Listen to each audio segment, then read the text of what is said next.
The NCAA can no longer avoid sharing the billions in revenue. They can't. Now, what happens state by state? What happens that you want to hire Spencer Rattler in Oklahoma, and a car dealership says, "I want you to be my spokesperson," or Gatorade comes in.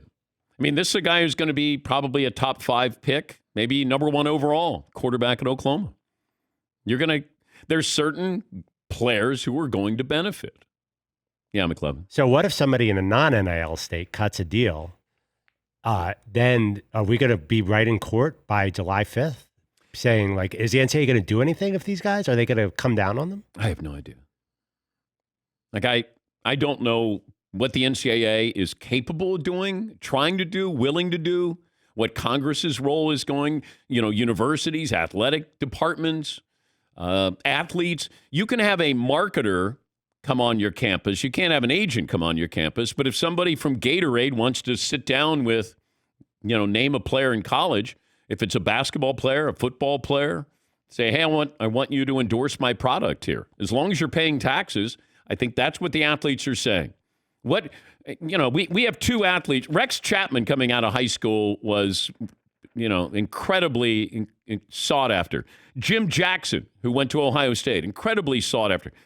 I don't know what they could have gotten, but and do I think they got something at least offered somewhere? Sure. Now you don't have to hide it. Yeah, McLevin. Yeah, when did the shoe companies start interacting with athletes? It's young, right? Like 10th grade? They're already doing that. I think it's not illegal for Nike to reach out to amateur athletes, is it? Don't they start a relationship like with George Raveling in 8th, 9th grade? Well, that has happened where you try to get them in the system.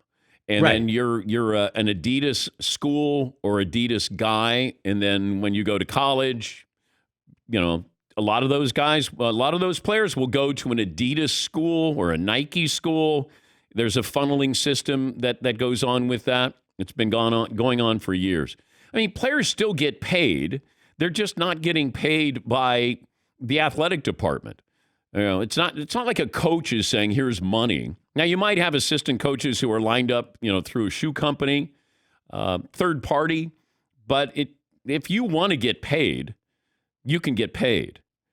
Remember, we had, there was testimony that there was a conversation that was recorded at Kansas where the assistant coach talked about Zion Williamson's parents and what they wanted. So you're trying to tell me Zion was offered something at Kansas but not at Duke? That he all of a sudden said, you know what, I'll just go to Duke. He could have gone to Duke no matter what. Everybody wanted Zion. But you can't go, only Kansas offered him something, not Duke. I mean, we're not that naive. Do I think that he benefited? He was underpaid.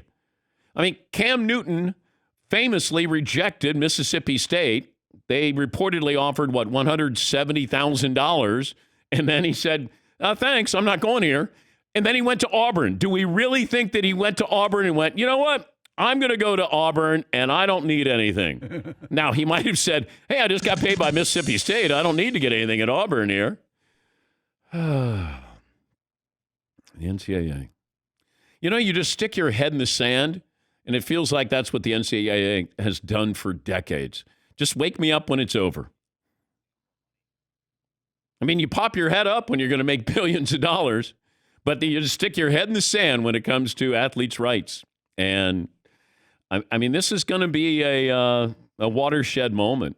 It just is. It was bound to happen, then it's going to happen. And instead of trying to go hand in hand with the athletes, you were fighting them every step of the way. And now all of a sudden, you go all the way to the Supreme Court, and you're thinking, hey, come on, guys, help us out here. Nope. Now what do you have?